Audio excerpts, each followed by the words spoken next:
dia, moçada! Tudo bem com vocês? Aqui quem vos fala é o professor Eugênio Bastos, canal Geogênio, a serviço dos alunos que gostam de estudar e passar em concursos. Moçada, vamos fortalecer o canal, se inscrevam no canal, dê aquele like, compartilhe o vídeo e ajude o professor Eugênio Bastos a democratizar o ensino da geografia. Moçada, no nosso encontro de hoje, iremos falar sobre a balança comercial brasileira de 2021.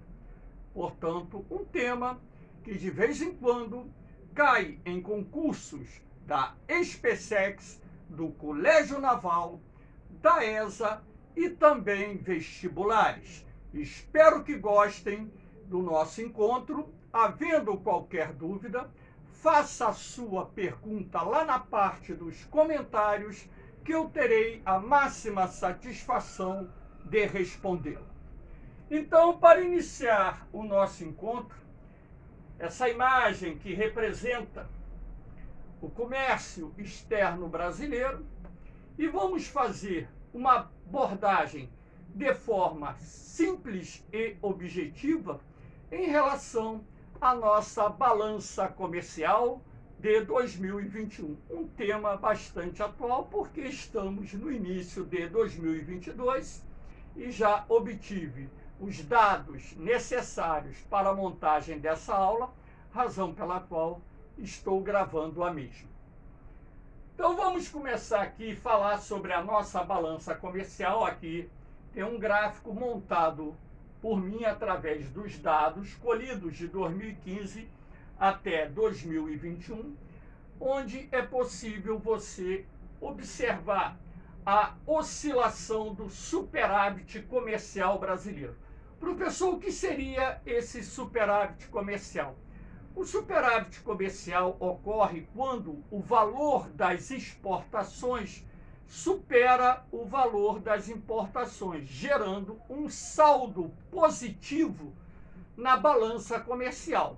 Se o valor das importações fosse superior ao valor das exportações, teríamos um déficit comercial. O último déficit comercial registrado pelo Brasil ocorreu no ano de 2014, quando então o nosso comércio externo registrou um saldo negativo pouco superior a 4 bilhões de dólares. De lá para cá, de 2015 para cá, a balança comercial brasileira tem registrado saldos positivos, sendo assim superávites comerciais. No ano de 2021, a balança comercial brasileira fechou com superávit comercial de 61 bilhões de dólares, que foi o segundo maior superávit comercial até então registrado no Brasil. O maior foi em 2017, no governo do então presidente Michel Temer, quando então o superávit comercial ficou acima dos 66 bilhões de dólares.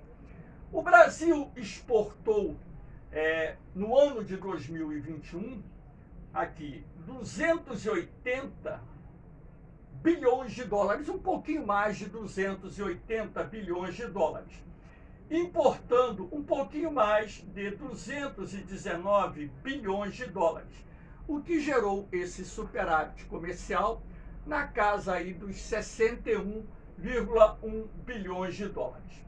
Nossas exportações registraram um crescimento de 34% e as nossas importações 38,2%. E o comércio externo brasileiro movimentou quase 500 bilhões de dólares, que é o maior volume até então registrado no comércio externo, com 499,8 bilhões de dólares de movimentação no comércio externo brasileiro. Ou seja, essa movimentação refere-se à soma dos valores das exportações com os valores das importações. Sendo assim, a projeção para esse ano, inclusive, ainda mantém uma tendência provavelmente de alta, então poderemos fechar o ano de 2022 até mesmo com uma balança comercial maior do que a que foi registrada em 2021. Professor, por que houve esse crescimento das exportações e importações? Nós temos que levar em consideração que o ano de 2020 foi um ano difícil para as economias dos países em função dos efeitos da pandemia do Covid-19, quando então muitos países decretaram lockdown e o nível de atividade econômica recuou. Inclusive, muitos países registraram em 2020 recessão. Então, na medida em que o ano de 2021 ele registrou uma retomada do crescimento econômico, ora, essa retomada do crescimento econômico fez com que ocorresse um aumento das exportações e importações, não só por parte do Brasil, como também por parte de outros países. E um outro fator importante que deve ser citado foi a alta dos preços das commodities no mercado internacional. Boa parte das commodities, sobretudo aquelas mais exportadas pelo Brasil, se valorizaram no mercado internacional. E isso acabou contribuindo para que ocorresse um aumento do ingresso de receitas em nosso país. E um superávit comercial sempre é bom para qualquer país do mundo, na medida em que o ingresso de moedas fortes dá maior garantia, maior estabilidade à economia, pelo menos no que diz respeito aos países que apresentam endividamento externo e que precisam do dólar nas suas reservas cambiais para poderem honrar os compromissos com os credores internacionais. Aqui nós estamos vendo agora o impacto da desvalorização do real nas exportações e importações. Um outro fator importante dentro desse contexto que contribuiu para o crescimento das exportações brasileiras foi a desvalorização da nossa moeda.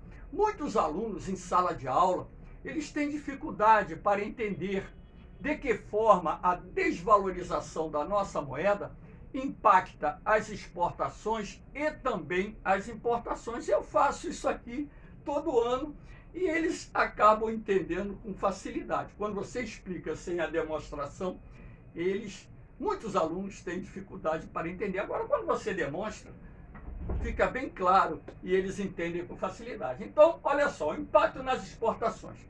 Aqui eu estou colocando um produto hipotético, dentro de uma época em que $1 valia R$2. Anos atrás, inclusive, quando o Plano Real foi criado, $1 valia R$1, para que vocês tenham uma ideia. Então, suponhamos que o preço do produto que um determinado empresário brasileiro vendia ao mercado internacional era de $100 e ele obtinha R$200.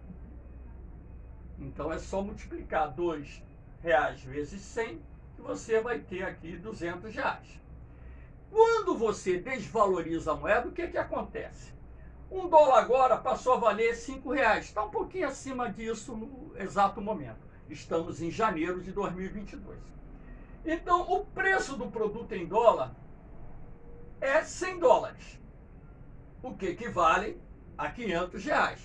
Agora, se o empresário brasileiro ele quer obter R$200, que é o que garante a ele a margem de ganho, de lucro, tranquilo, ele pode vender esse produto por $40. Aqui eu botei errado, aqui é dólar, não é real não. $40. Então, se ele bota o produto aqui a $40, o que acontece? Ora, 40 vezes 5 igual a R$200. Então, o empresário brasileiro, ele pode diminuir o preço do seu produto em dólar no mercado internacional, tornando-o mais competitivo. Na medida em que ele torna o produto brasileiro mais barato no mercado internacional, qual é a tendência do crescimento das exportações? Então, a desvalorização da nossa moeda frente ao dólar torna os nossos produtos mais competitivos pela questão de preço. Não vou levar em consideração aí, no caso dos produtos industrializados, a questão da qualidade dos produtos. Agora, qual é o impacto nas importações? Suponhamos a mesma regra, que o dólar, num determinado período, valesse R$2. Então, o preço do produto importado por um determinado empresário brasileiro no mercado internacional era de $100 e ele gastava R$200 para a importação desse produto. Agora, na medida em que a nossa moeda se desvalorizou e um dólar passou a valer R$5, agora o empresário brasileiro terá que pagar R$500 para obter o mesmo produto.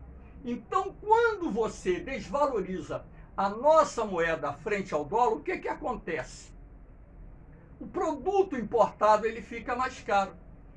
Isso, de certa forma, é bom para proteger determinados segmentos da economia e também é ruim, porque o Brasil ele importa trigo, o Brasil ele importa derivados do petróleo, inclusive gasolina, óleo diesel e tantos outros produtos derivados do petróleo. O Brasil importa produtos industrializados de alta tecnologia, componentes eletrônicos. Então, o que mais o Brasil importa? São produtos de maior valor agregado, que são produtos industrializados. Então, na medida em que você desvaloriza a nossa moeda frente ao dólar, isso acaba pressionando os preços de uma gama muito grande de produtos aqui dentro, que dependem dos componentes importados e também, em alguns casos, inclusive alimentos derivados, por exemplo, da farinha de trigo, eles acabam encarecendo porque a farinha de trigo fica mais cara, até mesmo porque a produção interna brasileira é de aproximadamente 50% da demanda nacional. Entenderam essa relação? Se tiver alguma dúvida, faça a pergunta lá na parte dos comentários que eu explico. Aqui nós temos agora o impacto da desvalorização do real nas exportações e importações. Aqui nós temos, né, a evolução, não é em relação a todo o ano de 2021 não, tá? Aqui esse gráfico vai até fevereiro de 2021, mas aqui a cotação do dólar frente ao real, 5,37, está mais ou menos próxima disso. Enfim, isso está um pouquinho mais alto, né? Fechou um pouquinho mais alto do que isso no mês de dezembro. E aqui nós temos a cotação da moeda em relação a 16 países emergentes. Então, o que nós podemos observar aqui é que na medida em que a nossa moeda ela foi se desvalorizando frente ao dólar, aquilo que eu disse, isso tornou os produtos brasileiros mais baratos no mercado internacional e os produtos importados mais caros no mercado interno, dentro daquela relação que eu acabei de explicar ainda há pouco. Aqui nós temos as commodities agrícolas. As commodities têm um peso importantíssimo nas exportações brasileiras. A ideia de mostrar esse gráfico aqui está apoiada no sentido da valorização dos preços de determinadas commodities no mercado internacional. Então, por exemplo, vamos pegar aqui o açúcar. O açúcar teve uma valorização no ano de 10,65%.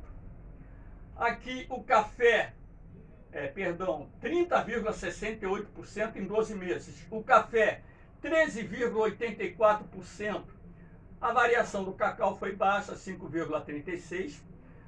Aqui suco de laranja, 10,03%. Algodão, 49,4%. Soja, 60,8%. Milho, 48,43%. Trigo, 19,6%. Isso nas bolsas de mercadoria e futuro de Chicago e Nova York. Então, é para que vocês tenham uma ideia que também a valorização das commodities, não só agrícolas, esse gráfico é específico sobre as commodities agrícolas, mas também minerais, acabou contribuindo para que o valor final das exportações brasileiras também fosse maior e registrasse esse crescimento, que pode ser considerado bom, no ano de 2021. Aqui nós temos a importância das commodities nas exportações brasileiras. Então, esse gráfico aqui, de acordo com os dados já fechados de 2021, você observa em bilhões de dólares, a soja, grãos e o farelo de soja trouxeram para o Brasil algo próximo a 45 bilhões de dólares em exportações. O minério de ferro, mais de 40 bilhões de dólares.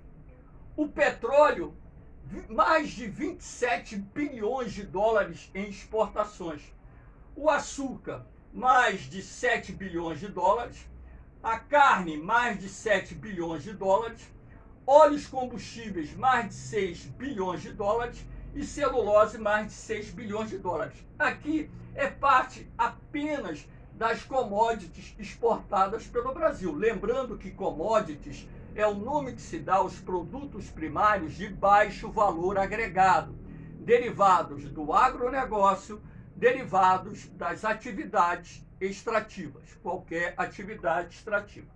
Então, as commodities, elas representam cerca de 70% na atualidade das exportações brasileiras. Como são produtos de baixo valor agregado, apesar de ter um peso muito grande nas exportações, não é o ideal. O ideal é que os produtos industrializados, sobretudo de tecnologias de ponta, que possuem maior valor agregado, pudessem ter uma participação maior nas exportações brasileiras. Aqui nós temos as exportações em bilhões, né? Então, vamos ver aqui os nossos principais parceiros comerciais. Repare, a China é disparada o principal destino das exportações brasileiras. Em 2021, o Brasil exportou mais de 87 bilhões de dólares para a China. Em segundo lugar, vem os Estados Unidos, com um pouquinho mais de 30 bilhões de dólares. Aí, em seguida, vem a Argentina, com um pouco mais de 11 bilhões de dólares. Os Países Baixos, que aqui tem Holanda, com um pouquinho mais de 10 bilhões, com quase 10 bilhões de dólares. E vem em seguida Chile, Singapura e México. Então, reparem só, a China sozinha tem uma participação enorme nas exportações brasileiras. Razão pela qual temos que ter muito cuidado nas relações políticas e diplomáticas com esse país. Aqui nós temos as importações brasileiras. Se a China é o principal destino das exportações, a China também é o país que mais vende produtos para o Brasil. Enquanto que a China compra e importa basicamente commodities, sendo minério de ferro, petróleo, soja, os principais produtos que nós exportamos para aquele país, a China vendeu para o Brasil em 2021 um pouquinho mais de 35 bilhões de dólares em produtos, sendo em sua maioria produtos industrializados dos mais diferentes tipos. Os Estados Unidos vêm em segundo lugar, com um pouquinho mais de 30 bilhões de dólares. Os Estados Unidos exportam predominantemente, assim como a China, produtos industrializados para o Brasil. Em terceiro e quarto lugar vem, respectivamente, a Argentina e a Alemanha, com um pouquinho mais de 10 bilhões de dólares de produtos que foram vendidos ao Brasil. E, seguindo aqui a ordem, Coreia do Sul, Índia e México, compondo os 7 países que mais vendem produtos para o Brasil. Aqui nós temos, um resumo em si daquilo que eu falei sobre o comércio externo brasileiro até agora. Vamos lá, recordar, vamos reviver aquilo que eu falei. Acumulado de janeiro a dezembro de 2021, exportações 280,39 bilhões de dólares. Crescimento em relação a 2020, 34%. Importações, janeiro a dezembro, 219,39 bilhões de dólares. Crescimento, 38,2%. Repare que as importações, pelo menos percentualmente falando, cresceram mais que as exportações. Acumulado De janeiro a dezembro, superávit 61,01 bilhões de dólares, crescimento de 21,1% em relação a 2020. Então, conta corrente do comércio, o acumulado de janeiro a dezembro, 499,78 bilhões de dólares, aumento de 35,8%, os dados oficiais do governo brasileiro. Valeu, moçada! Espero que vocês tenham gostado do nosso encontro. Aqui eu estou deixando mais uma vez os grupos lá do Facebook que eu possuo, administro, onde eu disponibilizo meus materiais 0800, meus módulos de apostila, provas comentadas e bancos de questões. Aqueles que tiverem interesse, é só pedir o acesso ao grupo e, consequentemente, na parte de arquivo, vocês terão disponível em PDF módulos, provas comentadas e bancos de questões para que vocês possam fortalecer essa base de aprendizado cujo objetivo é levá-los ao resultado final. Mais uma vez, dizendo para vocês, meu canal não é monetizado, não tem fins lucrativos, meus materiais que estão disponibilizados não são vendidos, são ofertados graciosamente, tudo isso para ajudar o aluno a se preparar para os concursos. O meu único objetivo é democratizar o ensino da geografia, dando condições a jovens que, inclusive, não podem pagar um curso particular, a terem uma preparação mais adequada para os concursos que venham fazer na sua vida. A única coisa que eu peço a vocês é para ajudar a divulgar esse trabalho, compartilhar o material, se inscrever no canal, tá entendendo? Dar aquele like, também tirar sua dúvida. Eu estou aqui à disposição de todos. Lembrando que eu sou professor há 40 anos, trabalho 40 anos preparando jovens para concursos militares e vestibulares. Uma experiência acumulada muito grande que está hoje à disposição de vocês. E a única coisa que eu peço é ajudar a divulgar o meu trabalho. Lembrando que esse canal não é monetizado, não tem fins lucrativos. Eu apenas quero e estou fazendo a democratização do ensino da geografia. Valeu, moçada! Um beijão no coração de vocês, um forte abraço. Fiquem com Deus, eu vou, mas eu volto, hein? Fui!